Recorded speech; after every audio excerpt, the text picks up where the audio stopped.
tunaona rehema, neema na fadhili machoni pako Baba. Utukufu na sifa na heshima ni zako Baba. Tunapoachilia Bwana siku ya mwisho hii kwenye madhabahu yako Bwana, umesema utukufu wa mwisho ni kubwa kuliko utukufu wa kwanza, nami naamini Bwana, tunapoenda kumalizia kongamano hili, liko shauri ambalo nalifunua saa hii, yote ni kwa utukufu wako Bwana. Inakomoka mbele madhabahu yako, utukufu wote na sifa na shukrani kwenye kiti chako cha enzi, katika jina la Yesu, kwa damu ya Yesu.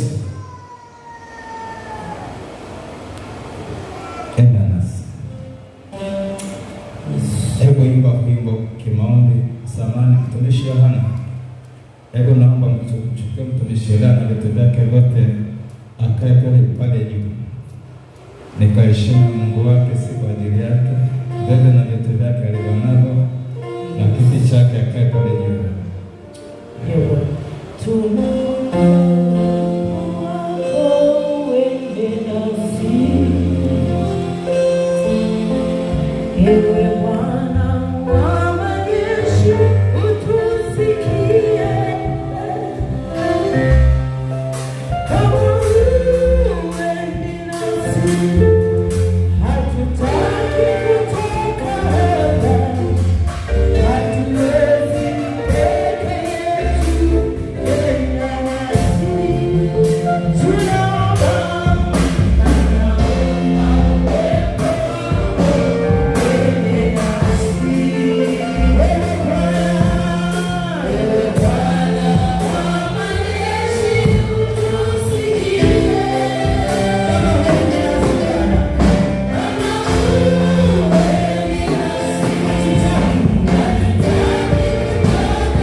namshukuru sana Mungu kwa neema ambayo Mungu ameruhusu kuwekwa hapa kwa siku 8. Ninamtukuza sana Mungu aliachilia kibali, aliachilia rehema kwamba twende mbele zake kwa siku 8. Utukufu wote umrudie Mungu wetu aliye hai. Bwana asifiwe. Lakini kipekee nashukuru Mungu ajili ya uongozi wa huduma New Life ambao ametupa kibali kuweko hapa. Ni fellowship ya Turiani. Tumesikia rohoni mwaka huu tuweko hapa, lakini zaidi sana ile timu ambao nafanya nao kazi pamoja, tulitamani tupate muda wa utulivu mbele za Bwana, na tumekuwa na maombi ya kambi kwa siku 9 mfululizo. Tumekuwa hapa toka tarehe 27. Tulitamani kukaa na Mungu faragha, kwanza tumshukuru, lakini tulitamani tupate maelekezo kwa ajili ya kazi yake mwaka 2026. Na tunashukuru Mungu kwa wale ambao wameshirikiana nasi, wako majirani wametupa maji, Mungu wabariki. Lakini wako majirani wametoa ushirikiano kwa namna moja au nyingine, Mungu wabariki sana. Bwana asifiwe. Lakini kipekee nimshukuru Mungu kwa ajili ya waombaji wote ambao wameomba kwa ajili ya hii huduma, na kabla tujafika hapa waombaji wa Mtibwa walikuja hapa, walianza kuomba siku ya Jumatatu. Mungu wabariki sana, mmepanda mbegu. Mungu pia wakumbuke na ninyi kwenye huduma zenu. Bwana asifiwe. Namshukuru Mungu kwa ajili ya timu ambayo tumekuwa pamoja. Mungu wabariki sana kujitoa kwa namna alivyojitoa kwa gharama zenu, lakini kuacha familia zenu kukaa madhabahuni kwa siku zote haikuwa nyepesi. Bwana asifiwe. Lakini namshukuru Mungu kwa ajili ya kwaya zote ambao tumeshiriki pamoja. Mungu wabariki kwa kujitoa kushirikiana nasi. Ile neema Mungu aliachilia juu yetu, basi na ninyi iachiliwe juu yenu. Bwana asifiwe. Namshukuru Mungu watumishi wa Mungu ambao wametoka Dar es Salaam kujiunga nasi. Bwana asifiwe. Dada Given, hebu simama tupungia. Anaitwa Given Mumba. Yuko kanisa la Kawe Anglikana kwa Dar es Salaam. Mungu akubariki sana, umepokea wito kushiriki. Bwana asifiwe. Lakini tuna mtumishi wa Mungu Magdalena, sijui Simone, simama pungia hapo ulipo. Bwana asifiwe. Ni mtumishi wa Mungu anatoka Dar es Salaam kwenye kanisa la Waadventisti wa Sabato. Na wenyewe sasa hivi wanachangamka kutafuta huyo Yesu. Haleluya. Lakini tuna mtumishi wa Bwana Cecilia Mlawila, ni mwimbaji pia, na wasimama pungia tu, hatuna muda kusema letu maisha. Bwana asifiwe. Ni mtumishi wa Mungu anatoka kwenye kanisa la Redeemed Gospel Church. Linaongozwa na Baba Askofu Mkenda. Amekuwa baraka kwetu si mara moja si mara mbili. Tulikuwa na semina pale kanisani kwao. Sasa Mungu ametupa neema kushirikiana naye. Pelekee Baba salamu kwamba tumebarikiwa sana kwa pamoja na sisi. Bwana asifiwe. Lakini tuna watumishi wa Bwana waimbaji. Kuna Rosemary alikuwa akisimama kwenye kijiti cha kusukuma sifa. Tuna mtumishi wa Mungu Elisha hapo, amejitahidi kukaa kwenye vyombo hapo na kutusetia. Tunasikia mambo yamekaa vizuri. Mungu awabariki sana watumishi wa Bwana kwa kazi njema. Lakini nimebarikiwa sana na kipaji cha kijana mdogo Gibo. Kwa kweli ametupigia mbariki. Tumekuwa na kijana mdogo lakini ameshika za drums na zikaitika. Haleluya. Mungu awabariki sana wote na watumishi wa Bwana wetu shiriki pia kwa siku kadhaa. Mungu awabariki. Namshukuru Mungu kwa ajili ya watumishi wa Mungu kwenye mitandao ya kijamii. Nimefuatilia kwa uchache, ni karibu watu 1500 wametufuatilia Facebook, nimeona namba kubwa sana. Lakini YouTube kadhalika nimeona watu kutoka Marekani, kutoka Australia, kutoka Uingereza na mataifa mbalimbali. Mungu awabariki sana hapo mlipo mshiriki nasi, na Mungu awape sehemu yenu kwa kile ambacho umefuatilia. Amen. Bwana Yesu asifiwe.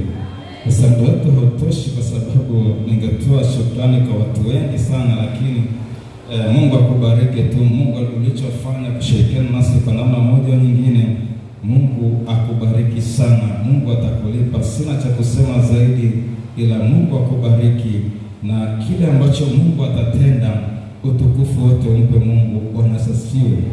Sasa tumekuwa na makongamano mawili ndani ya moja. Tumekuwa na siku 4 za kumshukuru Mungu, 28 mpaka 31 tulikuwa tukimshukuru Mungu, na tumepata nafasi pia kusukuma maombi kwa zile siku 4, lakini lengo kulikuwa ni kumshukuru Mungu wetu aliyetusaidia kwa miaka hiyo mwaka mzima. Lakini kwanza tarehe 1 tukaanza kongamano jipya la kuomba na kuweka wakfu mwaka, ili tutembee na Mungu wetu katika mwaka wetu. Bwana Yesu asifiwe. Sasa haya maono Mungu aliyeweka ndani yangu ni kama miaka 5 imepita. Mungu alinisemesha kwenye kitabu kile cha Mambo ya Nyakati wa Kwanza 21. Ni miaka kadhaa Mungu alinisemesha juu ya kuwa na kongamano mwanzo wa mwaka. Sasa neno nilipata kwenye kitabu hiki cha Mambo ya Nyakati wa Kwanza 20. Mungu alinisemesha hapo, na nimekuwa nikitembea na hili kwa miaka takribani 5. Nimekuwa nikifanya nje ya Turiani. Baada ya kanisemesha nirudi kwenye kanisa letu mama, nimekuwa pale kama kwa miaka 3, ila mwaka jana kwa siku kama ya leo niliwaaga kwamba nimekuwa hapa kwa miaka hii nikifanya makongamano hapa, lakini Mungu ananiambia imetosha. Niliwaaga kwenye ibada mwaka jana kwa majira kama haya kwa machozi, kwamba sitadaiwa damu zenu.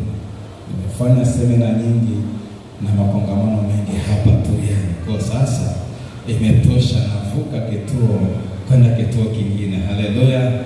Hiki ni kituo nimesogea, lakini hapa napo ni kwa muda mchache. Kwa hiyo nimefanya kongamano hili. Baba, naomba unifungue sasa, unifungue niende mbele zaidi.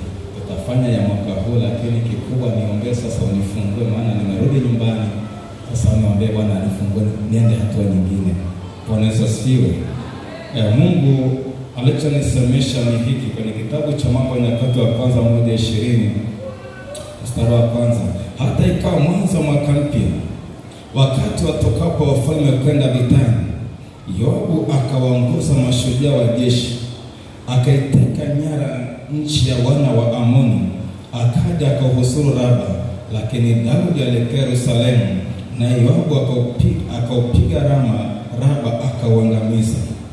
Sasa kitu Mungu anisemesha miaka 5 nyuma ni hii. Ikawa mwanzo mwaka mpya, wakati watokapo wafalme kwenda vitani.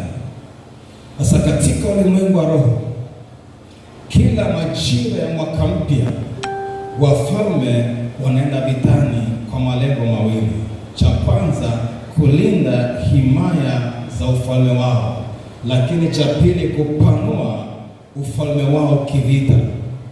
Sasa wakati Mungu aliniachilia neno, nilipata nafasi ya kuliombea na kanipa tafsiri kwamba na sisi kwenye kitabu cha Ufunuo 5:9-10 tuliponunuliwa kwa damu ya Yesu, tumefanyika kwa kuhani na ufalme, nasi tunamiliki juu ya nchi.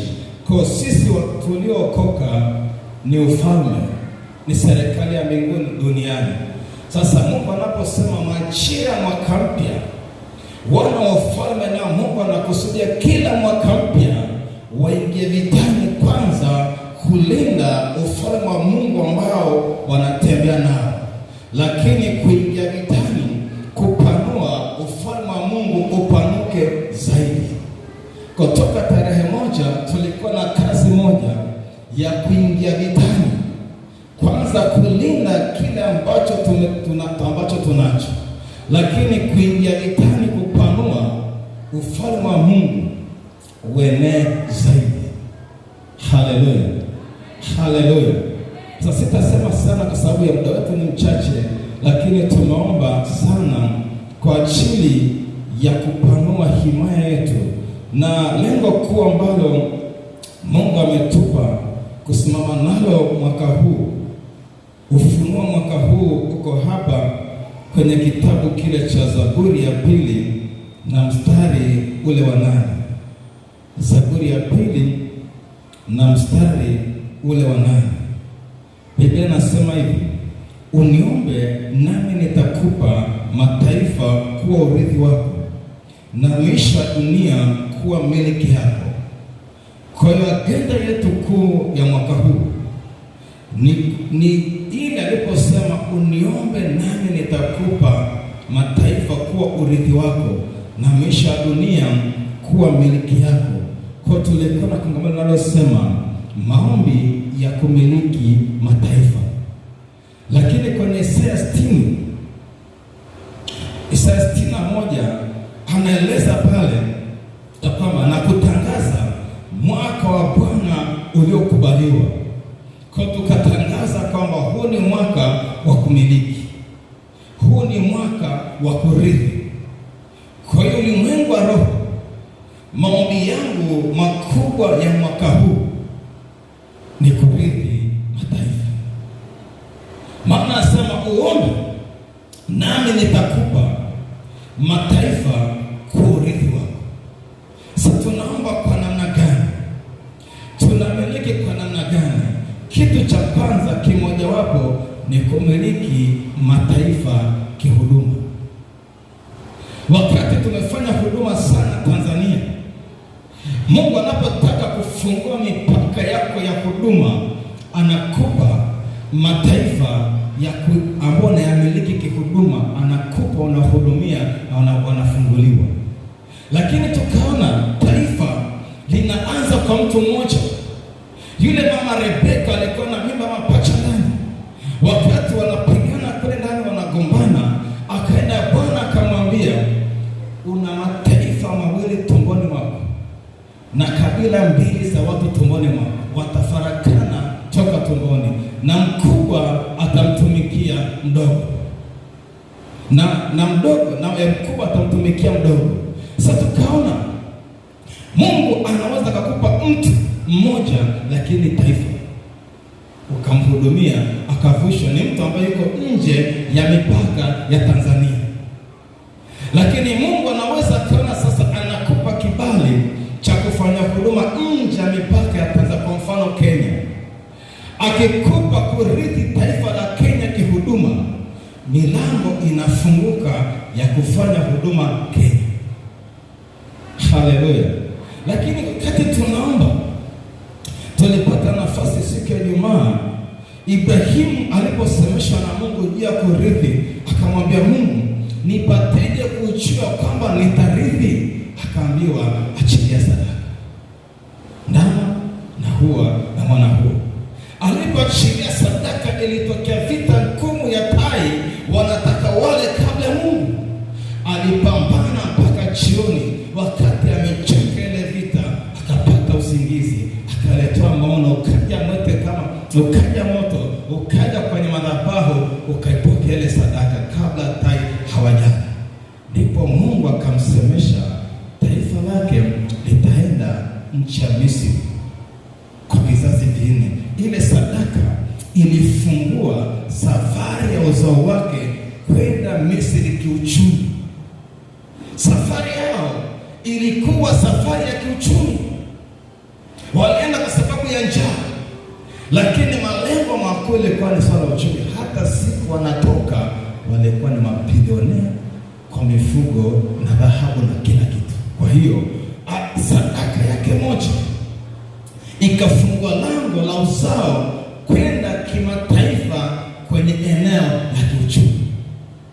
Sasa tuliomba sana na Mungu akanisemesha hapa tafsiri kwamba kuna watoto wenu watapata scholarship ya kwenda mataifa mbalimbali kielimu, na wakienda watapata makazi. Lakini kuna mipaka ya kihuduma, utaanza kuitwa kwenda taifa lingine kihuduma. Haleluya, haleluya. Lakini kuna watoto wenu wataolewa nje ya mipaka ya Tanzania, na kuna watoto wenu wataoa nje ya mipaka. Nini? Unapofungua lango kisadaka, linakuwa ni kiagano kwamba kuna vitu kama Ibrahimu, sadaka moja ilifungua lango la uzao kwenda kwenye lango la kimataifa kiuchumi. Kadhalika sadaka yako inafungua kimaombi, mbingu zinafunguka, taifa linafunguka, utukufu ndio unazaliwa. Bwana Yesu asifiwe. Haleluya waombaji. Sasa nimetamani sasa nilikuwa nakupa tu picha kidogo angalau kwa yule ambaye hukuwepo, sababu leo tunakwenda kusukuma maombi kidogo. Ingawa muda wetu umesogea kidogo, lakini nataka tuombe. Leo tutaangalia vita ya kurithi uchumi kimataifa. Vita ya kurithi uchumi wa mataifa. Vita ya kurithi uchumi wa mataifa. Anasema omba unawe nami nitakupa mataifa kwa urithi wako na maisha ya dunia kuwa miliki yako. Sasa kuna baraka za kimataifa ambazo Mungu anataka ziachilie. Bwana Yesu asifiwe. Kwenye kitabu kile cha Isaya 45:1 hadi 4. Kitabu cha Isaya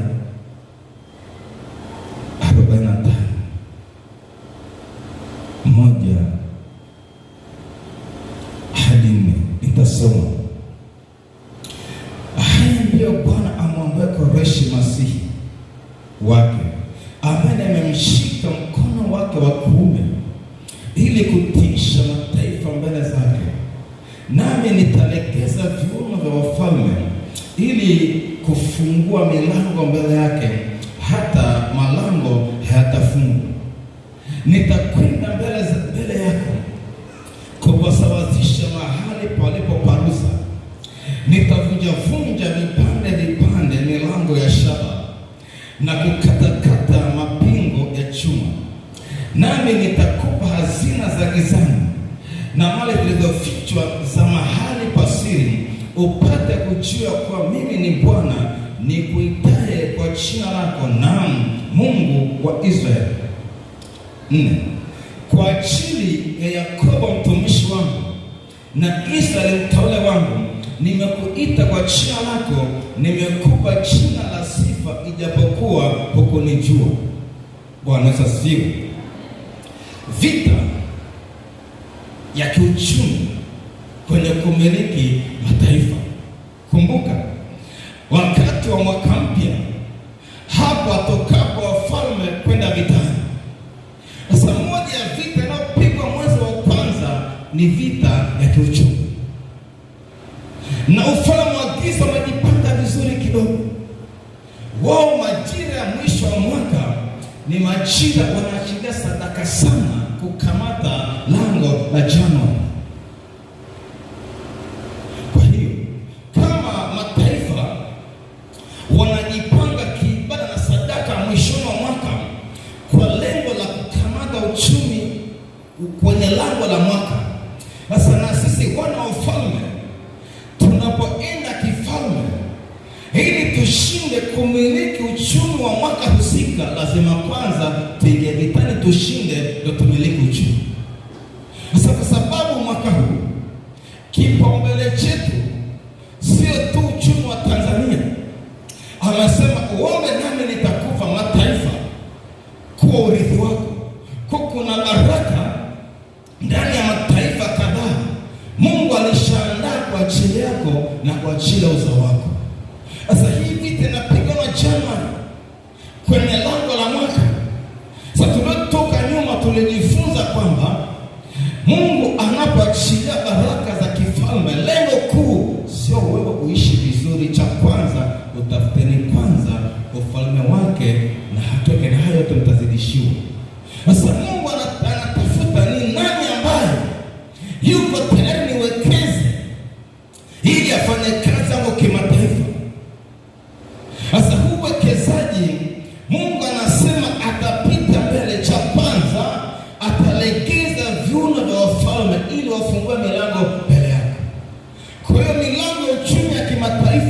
imefungwa na wafalme.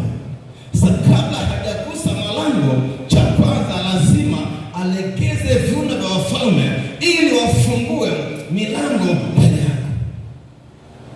Na unapofungua milango bado kazi haijaisha. Anasema bado kutakuwa na mapingo ya chuma, kutakuwa na malango ya shaba, lakini hata hizo baraka zimefichwa mahali pasiri gizani. Kwa hiyo mchakato wa kuzikuta lazima uwe umekaa vizuri kivita. Bwana Yesu asifiwe.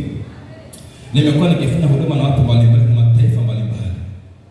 Sasa nilikuwa najiuliza, hivi hawa watu wamepataje kutembea mataifa mbalimbali?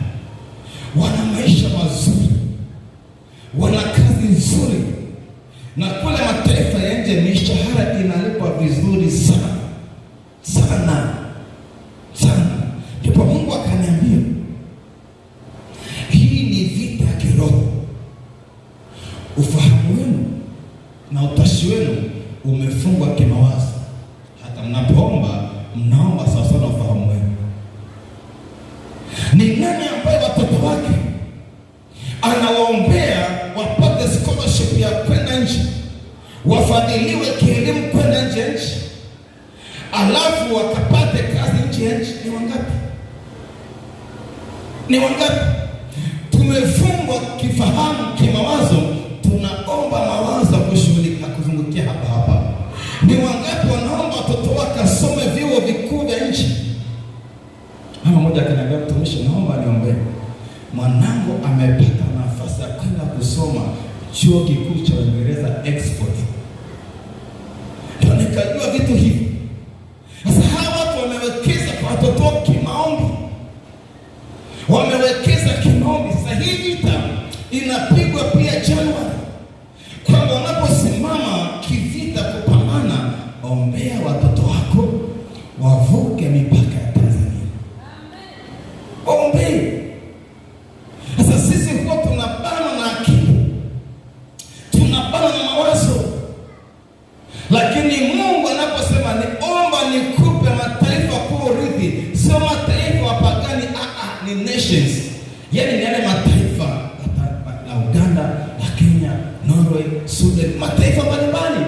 Anaposema uombe nikupe urithi, kwamba kuna urithi wako mataifa wameushika. Unapoomba unafunguliwa, unakufikiria. Mungu aliponiambia anza kuomba nikufungulia mipaka ya huduma kimataifa, nikasema huyu mbeba mkana Anita kitatokea wapi?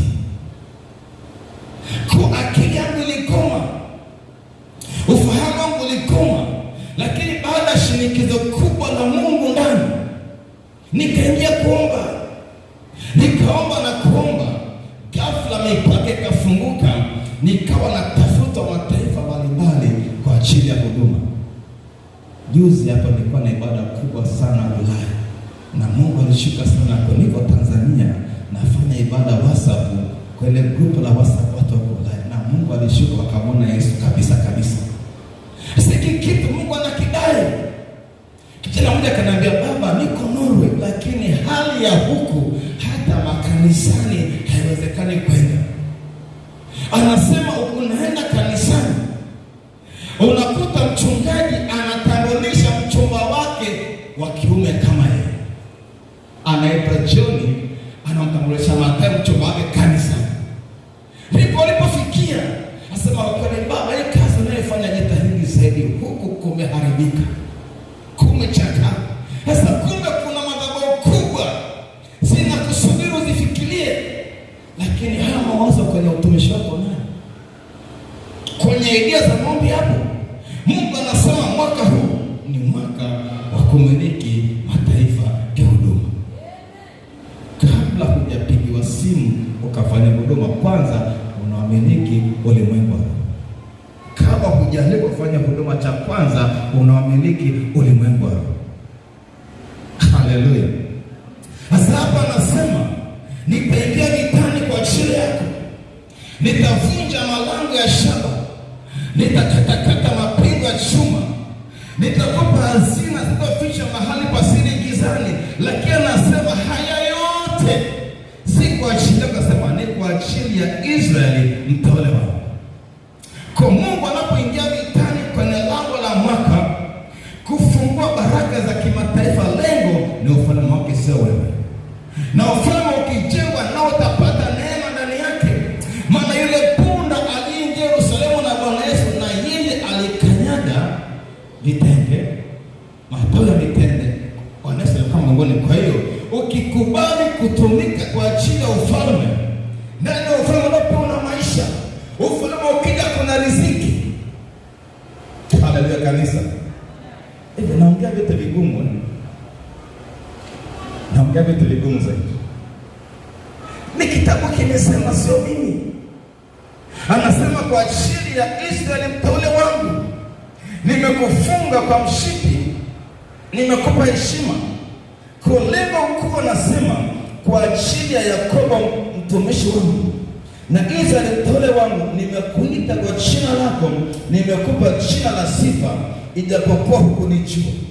Huyo ni Koreshi, mtu wa taifa la kipagani, lakini Mungu amembariki, amemfanikisha ili afanye kazi Yerusalemu, na mpagani akajenga kanisa, akaweka na misingi yake.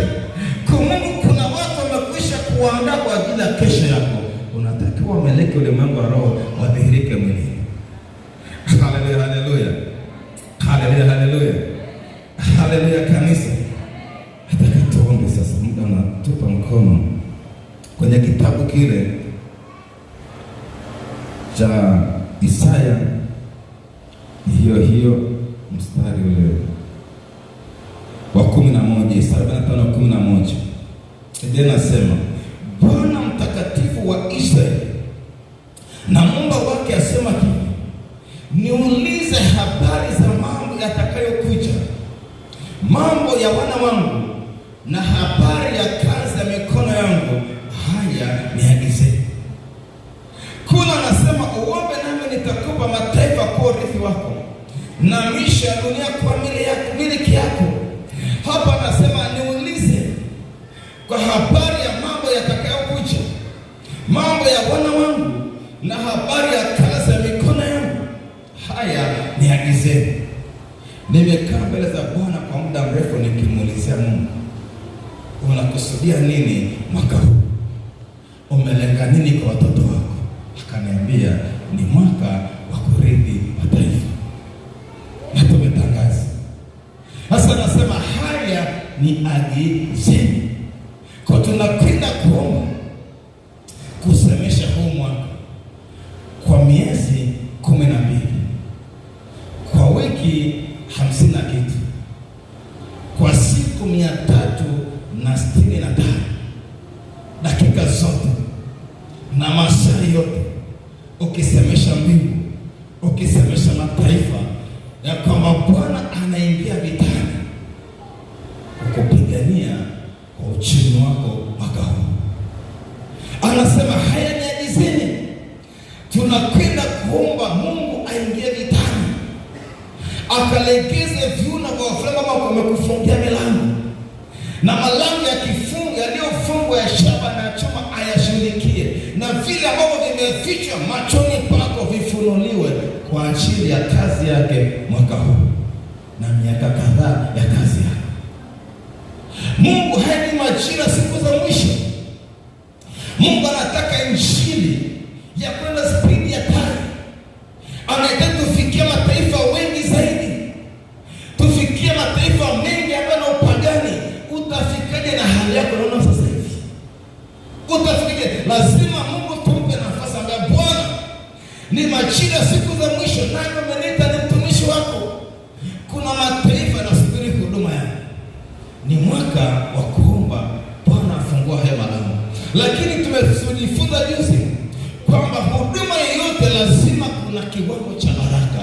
Kwa hivyo Bwana Torati 4:10 anasema anakupa mtoto utajiri ili kulifanya agano kuwa imara. Kwa Mungu anapokutembelea anatafuta agano liwe imara. Wapendwa, ni siku za mwisho. Inahitajika injili ya siku za mwisho. Kwenye mitandao huko kuna kwenye mitandao wanashinda huko mchana kutwa, hawana cha kuangalia, wanasubiri tuwapelekee Injili. Nilikuwa nakagua hapo mchana, ni watu karibu 1500 wamefuatilia hili kongamano kutoka mataifa mbalimbali na Tanzania pia. Sasa hawa watu wanasema watumishi, tunamwona Bwana, na kwenye maombi wanamaanisha kama huku, na wanasema tunapokea hata walioko kwenye kongamano. Sasa hii Injili inakusubiria na wewe pia, lakini kuna watu mataifa mengi wanasubiri ukahubiria Injili. Utafikaje na hali yako?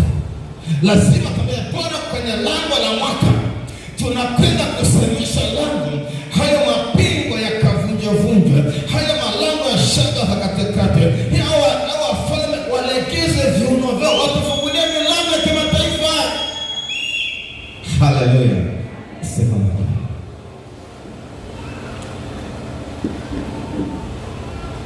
Rosa, haleluya, sema mani, tunakwenda kumwabudu Mungu.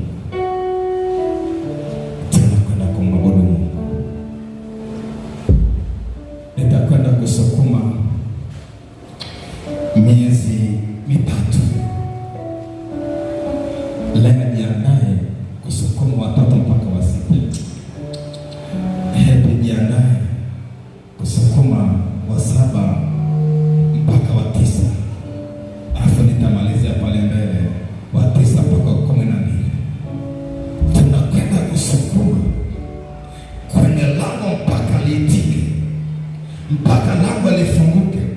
Tukikutana majira mengine kama haya, tunakuja na shuhuda, milango imefunguka Kenya, Nigeria. Nami niwaambia wapendwa kabisa, kwenye mwezi huu wa kwanza, cha kwanza naenda kuandaa passport kwa imani. Naona kabisa Mungu kama mkono. Sasa unapoomba kwa imani, chukua pia hatua za imani. Anza kuandaa passport, maana saa yote unapata mwaliko nje ya nchi, andaa kabisa passport. Haleluya, tumwabudu Mungu. Tutasogea mbele kwa chini ya maombi, tutakwenda kusukuma. Jipe nafasi ya kuomba, jipe nafasi ya kuomba.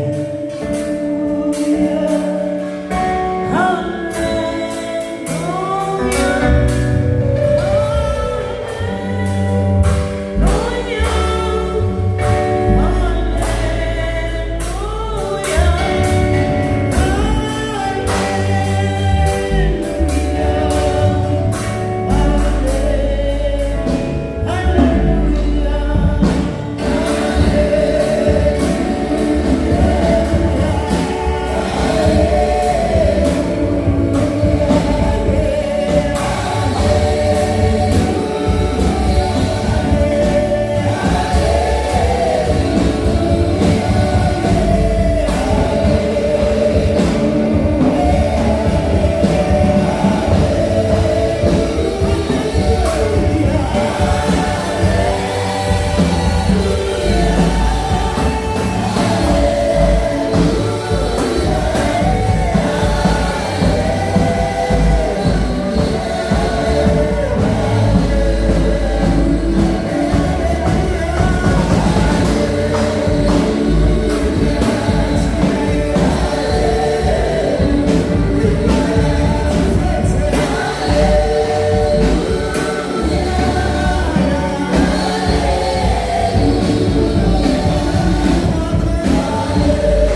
upate muda kutembea, kuzunguka.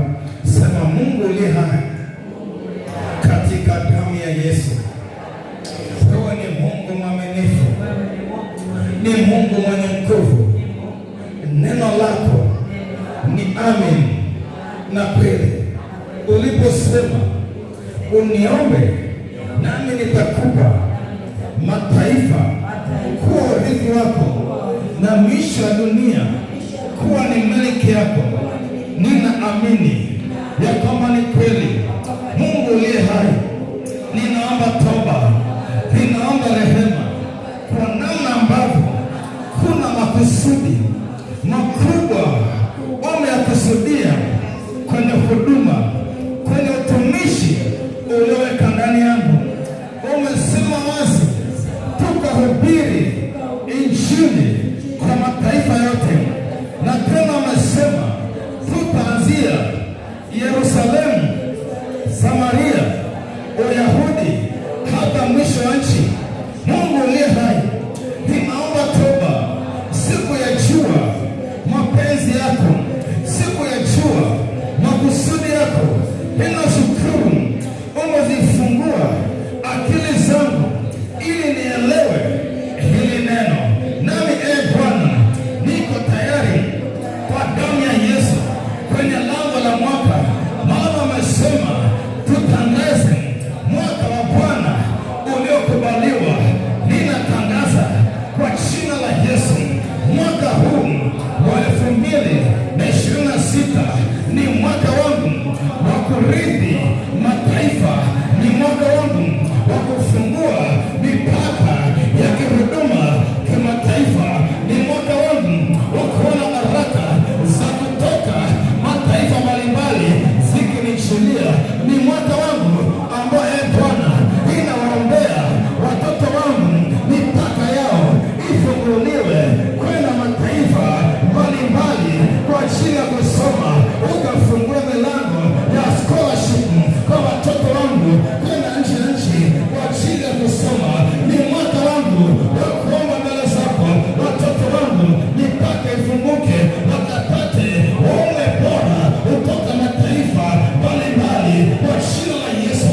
Kama Ibrahimu aliachilia sadaka kwenye lango na hiyo sadaka ikafungua uzao wake ukaenda kiuchumi kwenye taifa lingine, na Yusufu akawa ni baba wa taifa lile, akamiliki baraka zote za Misri. Nami Bwana, kwa imani ninasimama kwa ajili yangu na uzao wangu kwenye lango la mwaka kwa jina la Yesu.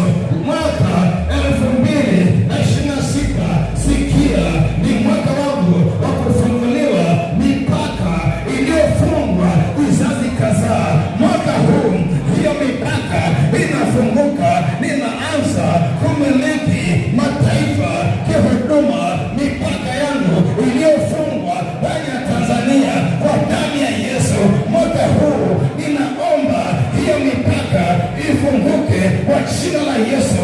Mungu uliye hai, ninasimama kwenye lango la uchumi mwaka huu. Ninaomba Bwana ukapita mbele yangu.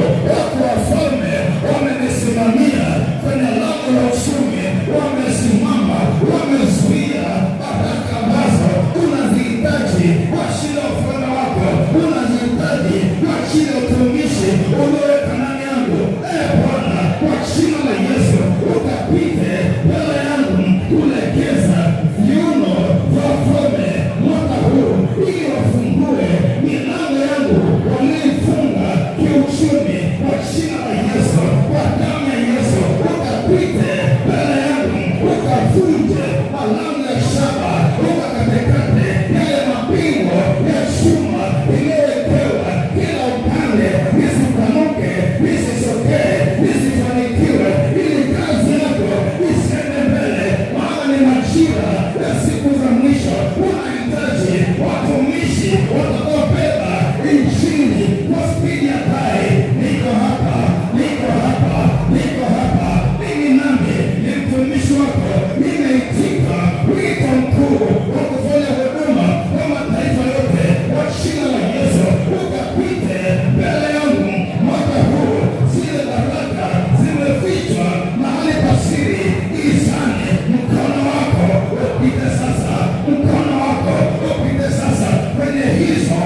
hizo baraka ambazo Bwana umeziachilia kimataifa kwa jina la Yesu. Inatangaza, maana umesema haya niagizeni, Mungu ni hai. Ninaomba sasa ukapite mwezi wa kwanza, mwezi wa pili na mwezi wa tatu, masaa zote, dakika zote na siku zote na siku ili siku za miezi mitatu. Mungu ni hai, pita mbele yangu, pita mbele yangu kwa jina la Yesu. Achilia maombi sasa, sukuma maombi ya miezi mitatu, hiyo miezi mitatu, wiki zote na miezi mitatu. Sukuma mbele za Bwana, mwambie Bwana, zile baraka zangu zimezuiliwa na wafalme, hivi sasa kipita, Bwana pita ukanekeze hao wafalme, wakaachilie hizo baraka. Hao wafalme wananizuia kihuduma, hao wafalme wamepiga ushuru wangu ili huduma yangu isiende mbele. Nisikilize kabisa, ziko baraka nyingi za kwenda kufanya kazi ya Mungu. Mungu ameandaa mitambo ya kisasa kwa ajili yako, kwa ajili ya kizazi hiki cha teknolojia.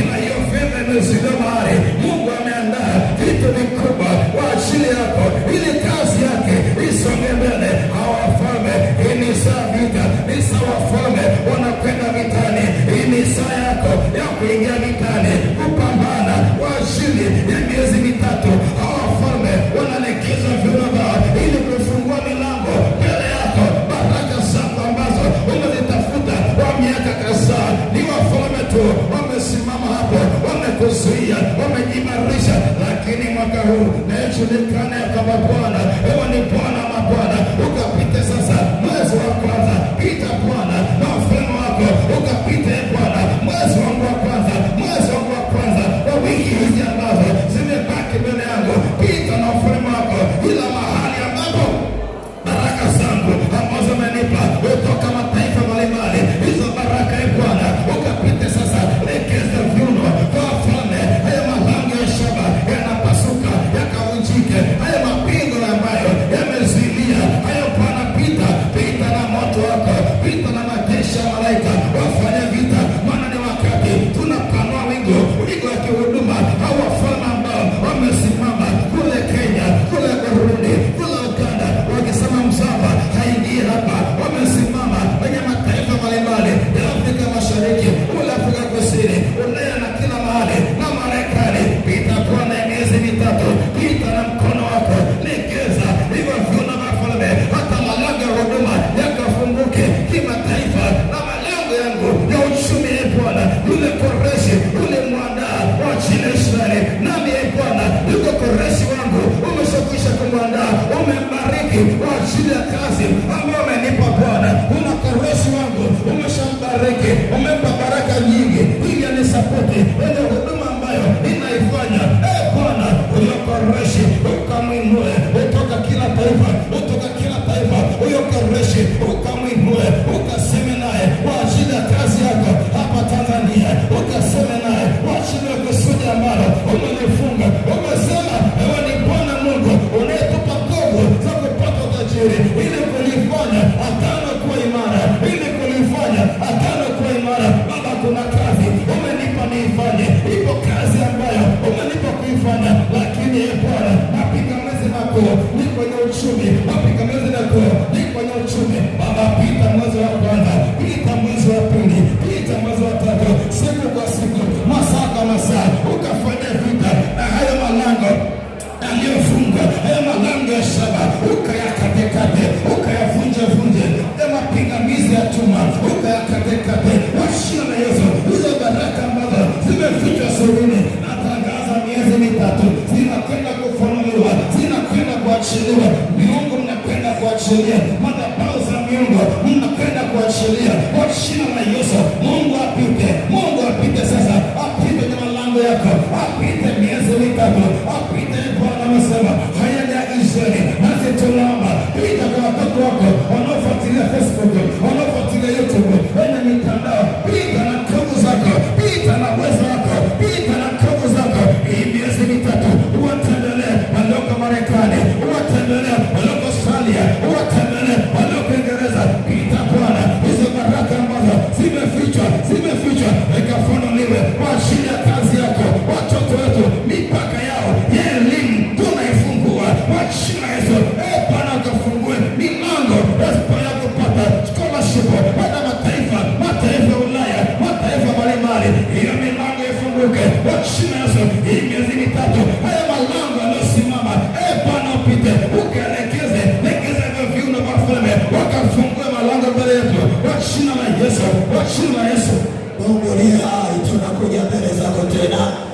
ajili ya lango la mwezi wa 4.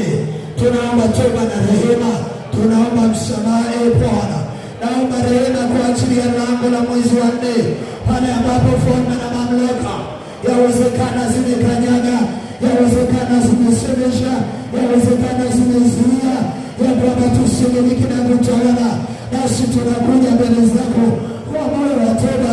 Bwana, kwa ajili ya lango la mwezi wa 4, tunaomba rehema, tunaomba msamaha, tunaomba fadhili zako, tunaomba rehema yako, tunaomba fadhili yako.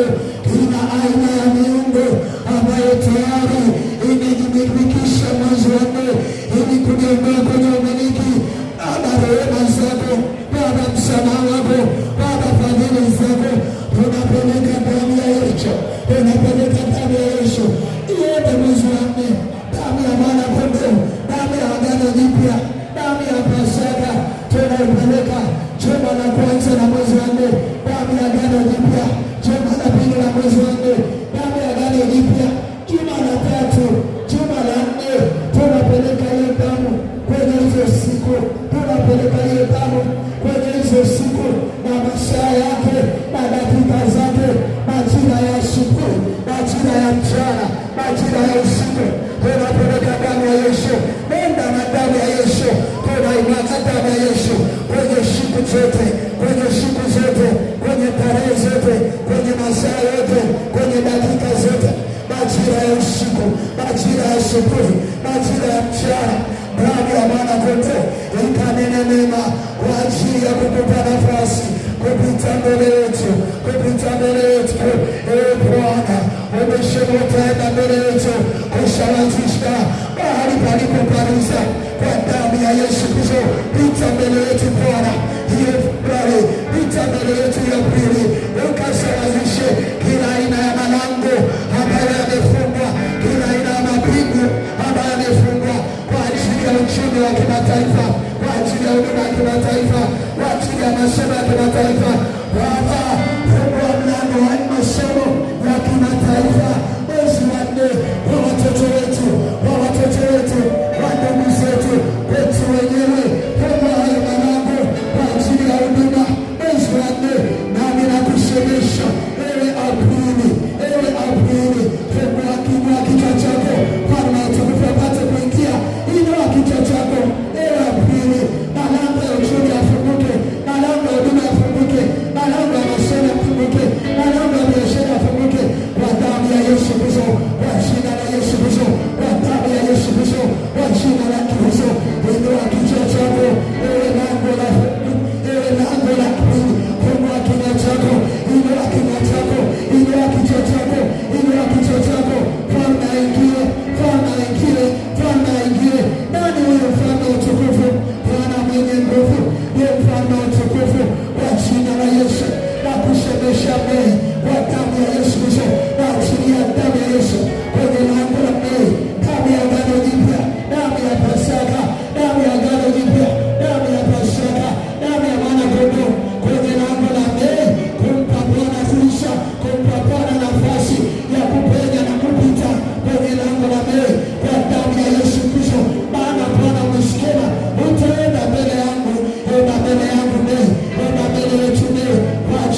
tumesimama kwenye kusudi la neno tuliloachiliwa mwaka huu kwa jina la Yesu Kristo. Tunasemesha juu, tunapeleka damu ya Yesu, tunapeleka damu ya Agano Jipya, juma la kwanza na la pili, juma la tatu na la nne, juma la tano, tunapeleka damu ya mwana kondoo. Yesu, pita mbele yetu, pita mbele ya wakulima, pita mbele ya wafanya biashara, pita mbele ya wafanya kazi, pita mbele ya wanafunzi, pita mbele ya watumishi. Rabaseke rekote inande rindarabashe reposikandara rindirabasheke rakababa randarabashata rakandarabokiri reposikate rikikindororo rimandarebesu. Pita mbele yetu Bwana, pita mbele yetu Bwana. Malango yakafunguke, malango yakawe wazi, malango yakafunguke, malango yakawe wazi kwa jina la Yesu na kwa damu ya Yesu. Malango yakawe wazi kwa damu ya Yesu Kristo. Malango yaletani haya, malango yakawe wazi kwa jina la Yesu. Malango ya pili, malango ya mbele, malango ya chini kwa jina la Yesu, kwa damu ya Yesu Kristo. Malango yaletani Baba, katika jina la Yesu. Hebu niombe wanafunzi, Mungu atatusomesha tuombe pamoja na magoti na vijana wetu. Mungu afungue mipaka kimataifa. Wanafunzi wote pita mbele. Mungu wewe unapelekea hawa watoto. Mungu wewe unasomeshwa na kutaja majina yenu ili msiweze kufika nje ya mataifa. Kwa hiyo wanafunzi wote ambao tuko huko pita mbele. Mungu kwenye madhabahu ya Bwana wakati unaomba. Lakini kama wewe ni mzazi na mtoto unatamani aende nje ya mipaka ya Tanzania, tamani apate wewe pendo, naomba utapita mbele kupiga magoti kwenye madhabahu ya Bwana.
kuketi. Hebu simama juu, simama juu, endelea kusukuma maombi, simama juu. Tunapenda kusemesha ile miezi mitatu, mwezi wa 10, 11 na 12. Hebu mwambie Bwana apite kwenye malango ya mwisho. Anasema utukufu wa mwisho ni mkuu kuliko utukufu wa kwanza. Mwambie Bwana apite.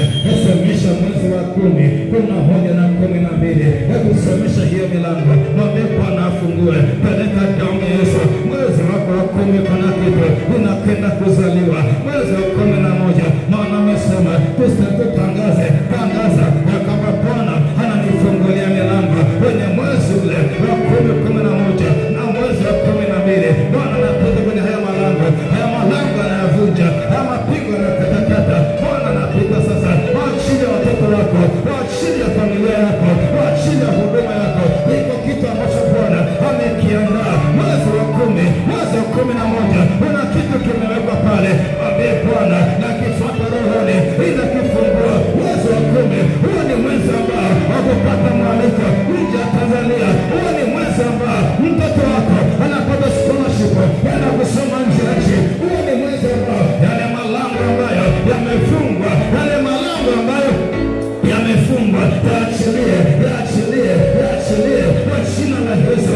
Inapeleka damu ya Yesu Baba, kila kafara, ila ibada ambazo zimefanyika ili kuzuia, ila ibada ambazo zimefanyika ili kuzuia, kwa jina la Yesu, kwa damu ya Yesu, kwa jina la Yesu, kwa damu ya Yesu. Hiyo mipaka tunaifungua kwa damu ya Yesu. Hiyo mipaka tunaifungua kwa damu ya Yesu, tunaifungua kwa damu ya Yesu, tunaifungua kwa damu ya Yesu, tunaifungua kwa damu ya Yesu. Hayo mazuio tuliyowekewa mwezi wa 10, wa 11 na wa 12, hayo mazuio tunayaondoa kwa damu ya Yesu. Hayo mazuio tunayaondoa. Wanafuatilia Facebook, wanafuatilia YouTube, lango lako wa mwezi wa 10, wa 11 na wa 12, na mwezi ipite kwenye malango yako, uharibifu na mauti visipate nafasi. Lakini Bwana akushinie kwenye taifa lote unapofuatilia maombi haya. Kama Bwana uwe hapo,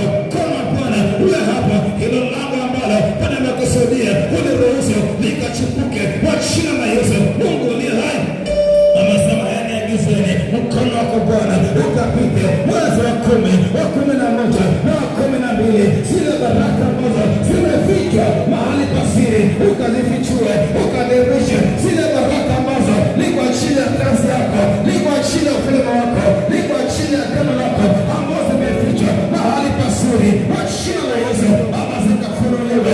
Ile baraka kwa ajili ya ufalme, zile baraka kwa ajili ya kazi yako, zile baraka kwa ajili ya kazi yako, kwa jina la Yesu, na kwa damu ya Yesu, kwa jina la Yesu, na kwa damu ya Yesu. Mungu jitukuze mwenyewe, Mungu jitukuze mwenyewe. Wale watumishi ambao tuko hapa, wale watumishi vijana, sogeni huko mbele. Wale watumishi watu na wanatimu wote, sogeni huko mbele. Mliokuwa kwenye ratiba ya maombi wote sogeni, kutoka kwenye timu mliokuwa kambini, sogeni hapa mbele. Wale waombaji sogeni huko mbele. Watumishi mnaotumika sogeni hapa mbele. Tunakwenda kuleta jina la Bwana. Wewe ni mtumishi wa Mungu, natamani Bwana alitukuze. Sogea hapa mbele tuombe. Sogea hapa mbele tuombe. Kuna kitu Mungu anakiachilia kwenye majira ya mwaka huu. Kuna kitu Mungu anakiruhusu. Kuna kitu Mungu anakiachilia. Tumekaa sana, lakini Bwana atufungulie mipaka zaidi. Mungu akaniambia msalaba huo ishara kwao. Yule msimamo kana fanya huduma kimataifa. Waambie na kwa inawezekana. Waambie na kwa inawezekana. Mungu achilie mafuta juu yako. Mafuta atakayokutambulisha kwenye kazi nyingine ya kimataifa. Mafuta atakayokutambulisha. Mungu amekupa watu. Kuna watu wamepewa mataifa mbalimbali, wanasubiri huduma yako. Kuna waimbaji wanasubiriwa mahali. Kuna waombaji wanataka wamvishe watu wake. Kuna wainjilisti wanataka Mungu atakawavishe watu wake. Mungu atakawavishe watu wake. Kuna watu Mungu atawatazama mbinguni. kimataifa. Unaona Mungu akisema na mtu kwa jina Rose. Sasa nimeona dada ni mwimbaji wa kimataifa, lakini hapa haonekani. Mungu anasema Rose ni mwimbaji wa kimataifa, lakini huko ni wa kawaida. Amefichwa kwenye mapoka makiga, anapepeta ndani. Mungu amesema neno kwa ajili yako. Hii ni sababu ya achilia kwa Bwana. Mungu achilie mafuta. Mungu achilie mafuta. Mungu achilie mafuta. Mungu achilie mafuta. Ulikuwa unaangalia Bwana, lakini sasa mwangalia Bwana. Mungu achilie mafuta kwa ajili ya msimu mpya. Tunaenda viwango vingine. Tunaenda msimu mpya. Kuna wingu linaonekana la kuvuka mipaka ya Tanzania. Kuna wingu linaonekana la kuvuka mipaka ya Tanzania. Bwana achilie upako wa maandalizi. Mungu achilie upako wa maandalizi. Mungu achilie upako wa kukupa kibali kwa ajili ya hatua nyingine. Baba, katika jina la Yesu, hawa ni watumishi wako Bwana. Hawa ni watumishi wako Bwana. Wanakutumikia Bwana. Baba, naweza upako. Ule upako wa siku za mwisho. Wakupeleka nchini. Wasipigi hataye. Ule upako wa siku za mwisho. Wakufanya kazi. Bwana anasema, yuko tai ambaye alipenda nchini. Nchini ya milele. Bwana anasema, unatafuta watu. Ni majira siku za mwisho. Unatafuta watu. Na watu wako hapa. Watu wako hapa. Watu wako hapa. Watu wako hapa. Watu wako hapa. Kwa jina la Yesu. Baba anauliza, haya mafuta, kuna kitu Mungu anakiachilia ndani yako. Jiandae kukutana na Mungu. Kuna kiwango cha neema Mungu anakiachilia saa hii. Kuna kiwango cha neema Mungu anakiachilia saa hii. Sasa kuna kitu Mungu anakiachilia juu yako saa hii. Usisubiri kesho, Mungu yuko hapa. Usisubiri kesho, Mungu yuko hapa. Yale mafuta ya kimataifa yotamkiwa. Haya mafuta anayachilia sasa. Haya mafuta anayachilia sasa. Mungu aliniinua kimaombi na kunipa nafasi. Anainua waimbaji wengine hapa. Bwana atakutambulisha kimataifa. Bwana amesema uombe nami nitakupa mataifa kwa urithi wako. Mungu akainua watu wakutambulisha kama vile Yusufu alitambulisha yule mwokaji wa falme. Alitambulisha na mwishaji wa falme kwenye ikulu ya Misri. Mungu anapenda kuinua watu ambao watakutambulisha katika kazi nyingine. Watakutambulisha katika kazi nyingine. Watakutambulisha katika kazi nyingine. Watakutambulisha katika kazi nyingine. Katika kazi nyingine. Katika kazi nyingine. Mungu atakutambulisha. Achilia maombi.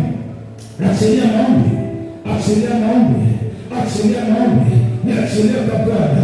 Una mafuta ambayo Mungu hana ruhusu. Machile na machira ya siku za mwisho. Una kiwango cha mafuta. Una kiwango cha mafuta. Mshikane mikono. Mshikane mikono. Roho Mtakatifu. Una upako na usema. Unaweka akiba kwa chini ya watoto wako. Ule upako uliotamka ya kwamba utaachilia kwenye hii madhabahu, ulitunza kwa ajili ya saa hii. Ulitunza kwa ajili ya saa hii. Nidhihirishe mwenyewe. Nidhihirishe mwenyewe. Nidhihirishe mwenyewe. Nidhihirishe mwenyewe. Nidhihirishe mwenyewe. Nidhihirishe mwenyewe. Nidhihirishe mwenyewe. Nidhihirishe mwenyewe. Katika jina la Yesu Kristo Nazareti, Mungu aliye hai, Baba, nipa mamlaka ya jina la Yesu. Wingu zako zimefunguka. Wingu zako zimefunguka. Wingu zako zimefunguka. Kuna kitu kinatokea. Something happen. Something happen. Kuna kitu kinatokea. Yale mafuta ya kimataifa. Yale mafuta ya kimataifa. Mungu aliyetamka kwenye madhabahu yako. Mungu yachilie. Mungu yachilie. Mungu yachilie. Mungu yachilie. Mungu yachilie. Kwa jina la Yesu. Mungu ametamka kwa ajili yenu. Kuna kitu amekibeba. Kuna kitu amelebesha kuwavusha mataifa kwenye nama uimbaji. Mungu ametamka katika utakatifu wako. Kwa jina la Yesu. Umelitamka kwenye madhabahu yako. Na Bwana inawakonekti na hilo wingu la kuachilia kibali cha msimu mpya. Kwa kuachilia mafuta kwenye kiwango kingine. lingine kwa jina la Yesu, na kwa damu ya Yesu, kwa jina la Yesu, na kwa damu ya Yesu, kwa jina la Yesu. Haya malango ambayo Bwana ametamka anakwenda kuyafungua yakadhibitike, yakathibitike kwa jina la Yesu, kwa jina la Yesu, kwa jina la Yesu, kwa jina la Yesu. Roho Mtakatifu, utukufu ni wako. Nafungua pazia kwa damu ya Yesu. Hilo pazia nalifungua kwa damu ya Yesu. Hilo pazia nalifungua ulimwengu wa roho. Nalifungua kwa damu ya Yesu. Nalifungua kwa damu ya Yesu. Nalifungua kwa damu ya Yesu. Nalifungua kwa damu ya Yesu. Nalifungua kwa damu ya Yesu. Nalifungua kwa damu ya Yesu. Nalifungua kwa damu ya Yesu. Nalifungua kwa damu ya Yesu. Nalifungua kwa damu ya Yesu.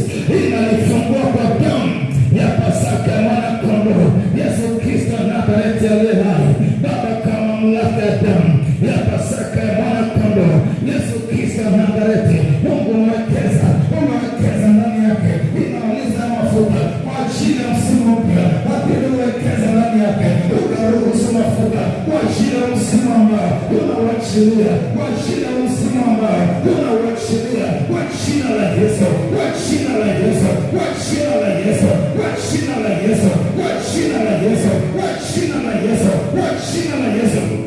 Ndio Roho Mtakatifu, ndio Roho Mtakatifu, imekupendeza majira haya, umekupendeza majira haya. Mungu leo hai, hiyo vita mbele asimama mbele yake Bwana, ukapite mbele yake, ukapite kama radi, ukapite kama radi, na kusawazisha hizo ngome, ukalisawazisha kwa jina la Yesu, kwa damu ya Yesu, kwa jina la Yesu, kwa damu ya Yesu, kwa jina la Yesu, kwa damu ya Yesu, kwa jina la Yesu, kwa damu ya Yesu. Mungu leo hai, hili ni lango kwenye hii madhabahu. Ule utukufu uliotamka Bwana, ule utukufu uliotamka Bwana, unamsimamisha Bwana kama nguzo, unamsimamisha kama nguzo katika jina la Yesu Kristo wa Nazareti. Mungu aliye hai, haya mafuta ya msimu mpya, haya mafuta ya msimu mpya Bwana uliokusudia katika jina la Yesu Kristo wa Nazareti aliye hai. Baba, ni kwa mamlaka ya jina la Yesu, ni kwa mamlaka ya damu ya Yesu, ni kwa mamlaka ya damu ya Yesu, kwa kiwango cha gharama aliyosimama Bwana kwenye hii madhabahu, kwa kiwango cha ile gharama. Baba, umkumbuke, Baba umkumbuke kama navyo, umkumbuke Bwana, umkumbuke Mungu, umkumbuke kwa jina la Yesu. Mungu akukumbuke pamoja na uzao wako, akukumbuke pamoja na uzao wako, akukumbuke pamoja na uzao wako kwa jina la Yesu, kwa jina la Yesu, kwa jina la Yesu Kristo Nazareti aliye hai. Bwana, wamesimama nami kwenye madhabahu, walijidhabihu, walijidhabihu, walijidhabihu, walijidhabihu, walijidhabihu, walijidhabihu kwenye madhabahu, walijidhabihu. Umetukufu ambao umewachilia kwenye madhabahu, uondoke nao. Umetukufu ambao umewachilia Bwana kwenye madhabahu, umeleta kutumika. Umetukufu waondoke nao, waondoke nao, ukaleta mabadiliko, ukachilia msimu mpya. Walijidhabihu kusimama na kusudi la kwa Bwana katika jina la Yesu Kristo Nazareti. Mungu aliye hai, huyu ni mtumishi wako Bwana, huyu ni mtumishi wako Mungu. Haijalishi shetani anapinga kiwango gani, lakini umesema utapita mbele Bwana, utapiga mapingo ya chuma, utafungua malango yaliyofungwa katika jina la Yesu. Mungu aliye hai, yale mafuta ya msimu ambao umeutangaza, Mungu achilie juu yake haya mafuta Bwana, yakamtambulishe. Anaonekana wa kawaida, anaonekana wa kawaida kama Daudi alivyoonekana, lakini mafuta aliyomtambulisha Daudi, Mungu akamtambulisha kwa jina la Yesu. Mungu akutambulisha, aondoe aibu yako, yale mavazi yaliyovikwa na miungu ya baba zako, haya mavazi yavuliwe sasa. Upako unaachiliwa juu yako, ukafua haya mavazi. Mungu akutambulishe kwa jina la Yesu, Mungu akutambulishe kwa jina la Yesu Kristo wa Nazareti aliye hai. Baba, katika jina la Yesu. Roho Mtakatifu ni Mungu, acha utukuzwe Bwana, acha utukuzwe Bwana, acha utukuzwe Bwana, acha utukuzwe Mungu aliye hai, acha utukuzwe Jehova. Mungu ni mtumishi wako, anakuhitaji Jehova, anakuhitaji Mungu. Wakati ambao unajidhabihu kwenye madhabahu yako, Mungu aliye hai, kama ni mwaminifu, uaminifu wako ni ngao na kikao. Ule baraka uliopima kwa ajili yake, ule urithi uliompimia Bwana, wakati unajidhabihu, umkumbuke na uzao wake. Watoto wake watatambulika malangoni katika jina la Yesu. Kama Yesu watoto wake walitambulika Bwana, katika jina la Yesu. Mungu akuchilie, akupe haja moyo wako. Mungu akuchilie ulikojidhabihu kwenye madhabahu hii, ukaacha kila kitu kwa ajili ya ufalme. Mungu aliye hai akuchilie, akuchilie na uzao wako, achilie huduma yako, achilie utumishi wako. Mungu anaunganisha na mataifa mbalimbali, akuchilie na mafuta, akuunganisha na mataifa mbalimbali kwa jina la Yesu, kwa damu ya Pasaka ya mwana kondoo Yesu Kristo Nazareti aliye hai. Baba, utukufu na sifa ni kwako. Bwana, taabu yake isitokee. Alipojitoa kwenye madhabahu, alitenga muda kwa ajili ya kazi yako. Taabu yako isipotee, taabu yake isipotee Bwana, katika jina la Yesu Kristo Nazareti aliye hai. Katika damu ya Yesu, uzao wako uliotawanyika Bwana kaurekeze, kwa uzao wako ambao umetawanyika katika nchi ya mbali, kama Bwana anapokusanya taifa Israeli, akawakusanye katika tumbo lake. Hebu shika tumbo lake kwa jina la Yesu. Hukumvalia shetani, hukumvalia shetani, hukumvalia shetani kwa jina la Yesu, kwa jina la Yesu. Damu ya Yesu ikapita kwenye tumbo lako, ikafuata uzao wako, ikafuata uzao wako katika jina la Yesu aliye hai. Katika damu ya Yesu, hiyo miungu yako iliyoshika tumbo lako, iliyoshika uzao wako, iliyoshika uzao wako, hawa watoto na wanawazao pia, uchungu wa kuwazaa watoto yako uachilie. Iwe ni thawabu ya kukaa mbele za Bwana, ule uchungu wa kuwazaa uachilie. Roho Mtakatifu, uzao wako ambao umetawanyika nchi ya mbali, leo unawazaa, leo unawazaa. Uchungu wa kuzaa, uchungu wa mwanamke kuzaa. Yerusalemu alizaa watoto wake na nchi ya mbali walimu sana, hata kama ni mifupa mikavu na tabiri wa chini ya hiyo mifupa mikavu yana kusogeleana, uchungu kwa sasa hii tumbo lako ni wazee tena, wale wazee wa mifuri, lakini leo uchungu kwa sasa hiyo mifupa mikavu ikaribiane, hiyo mifupa mikavu ikaribiane, kuwa na mishipa, kuwa na kazi na pumzi ya Mwenyezi ikachilie ndani yao, wapate uhai, wapate uhai, wapate uhai, wapate uhai, wapate uhai, wapate uhai, wapate uhai kwa jina la Yesu. Acha Mungu wetu, acha Mungu wetu, kwenye mtumishi wako, kwenye mtumishi wako Jehova amenidhabihu wiki hii, taabu yake isipotee. Ulimsababisha juu kwenda Afrika Kusini, ulimsababisha kama madhabahu kaunganisha na Afrika Kusini, katika jina la Yesu. Mpaka kimataifa ambao Bwana kusababisha, Mungu achilie ndani yako, Mungu achilie ndani yako, Mungu achilie ndani yako, Mungu achilie ndani yako, akutembelee kama alivyofuata Daudi, akuchilie kama alivyofuata Daudi kwa jina la Yesu. Mungu ni Mungu mwaminifu. Kama ulimchilia Bwana, kama ulimchilia Bwana katika ulimwengu wa roho, ile jambo la rohoni liwe na hili, liwe na hili. Mungu akijidhihirisha, ajifunue, ukamwone kwa jina la Yesu. Mungu anakuunganisha na jina la Bwana, upako unaotembea nao kwenye madhabahu ya Bwana, upako unaunganisha nao, upako unaunganisha nao, Bwana kutambulisha kwa jina la Yesu. Kama mamlaka ya damu ya Yesu, kama mamlaka ya damu ya Pasaka, Roho Mtakatifu kwa sadaka yake aliyojidhabihu kwenye madhabahu siku hizo zote, aliacha familia yake, akuja na mtoto aliyemchanga kwenye madhabahu yako. Mungu kagarana wewe Baba, kama jambo jipya, kama jambo jipya kwa mwanamke huyu, kama jambo jipya kwa mtumishi wako, katika jina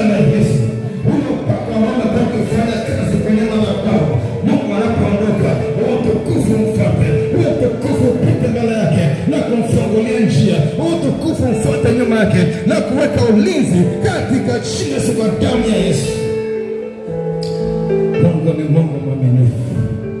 Uaminifu wako ni ngao na kigao. Mungu anakuunganisha na hii madhabahu. Uko ni sehemu ya hii madhabahu. Uko ni kiungo kwenye madhabahu. Ule utukufu wa Bwana amewachilia kwenye madhabahu. Mungu akuunga na huo utukufu. Mungu akuunga na huo utukufu. Mungu akuunganisha na huo utukufu katika jina la Yesu Kristo wa Nazareti aliye hai. Roho Mtakatifu, mjaze na nguvu zako, mjaze na uwezo wako, mjaze na nguvu zako katika jina la Yesu aliye hai. Jitukuze kupitia mtumishi wako katika jina la Yesu aliye hai. Roho Mtakatifu, wewe ni Mungu mwaminifu. Acha kila kitu kutoka Dar es Salaam hata kuja hapa katika jina la Yesu aliye hai. Kwa mamlaka ya damu ya Yesu, ukampe haja ya moyo wake, ukampe haja ya moyo wake katika jina la Yesu mwana Mungu aliye hai. Mungu, jitukuze kwa mtumishi wako, jidhihirishe kwa mtumishi wako, ukaumbe jambo jipya katika jina la Yesu mwana Mungu aliye hai. Baba, kwa mamlaka ya jina la Yesu mwana Mungu aliye hai, Baba, utukufu na sifa na heshima ni vyako, utukufu na sifa na heshima ni vyako. Kwa kadri tuhudumia kwenye madhabahu, Bwana Mungu mkumbuke, Mungu mkumbuke, Mungu mkumbuke katika jina la Yesu aliye hai. Mungu akukumbuke kwa sadaka yako, Bwana kutendema kwa sadaka yako katika jina la Yesu, kwa damu ya Pasaka mwana kondoo Yesu. Mungu mwenye nguvu, asante kwa ajili ya mtumishi wako, kwa kadri alivyojitoa Bwana ukamtendee, kwa kadri alivyojidhabihu ukamtendee, umkumbuke ukamchilie katika jina la mwana Mungu aliye hai. Ile vita katika ulimwengu ukamshindie, mpe upenyo na ushindi ili utukuzwe katika jina la Yesu aliye hai. Asante Roho Mtakatifu, achilia mtumishi wako, neema yako izidi kuongezeka mbele yake katika jina la Yesu aliye hai. Yale mafuta ambayo Bwana umekusudia Bwana kwa ajili ya hatua nyingine, ukayadhihirishe katika jina la Yesu, na kwa mamlaka ya damu ya Pasaka mwana kondoo Yesu Kristo wa Nazareti. Bwana majeshi, achilia neema mpya ya kumvusha hatua nyingine wakati watumike Bwana kwenye madhabahu yako, umkumbuke ukamchilie katika jina la Yesu Kristo wa Nazareti. Mungu aliye hai, Baba, utukufu na sifa na heshima ni vyako.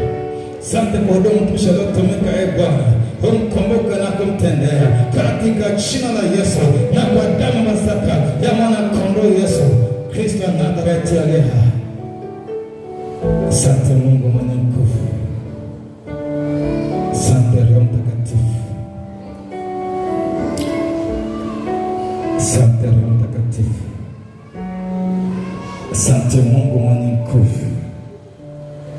Yale maono uliyoweka ndani yake, yale maono uliyoweka ndani yake, ni kweli ametengwa nayo, lakini Mungu kwa sababu ajili ya wakati na majira haya, yale maono ukayathibitishe na akaanze kuyaishi, akaanze kuyaishi, akaanze kuyaishi, akaanze kuyaishi katika jina la Yesu aliye hai.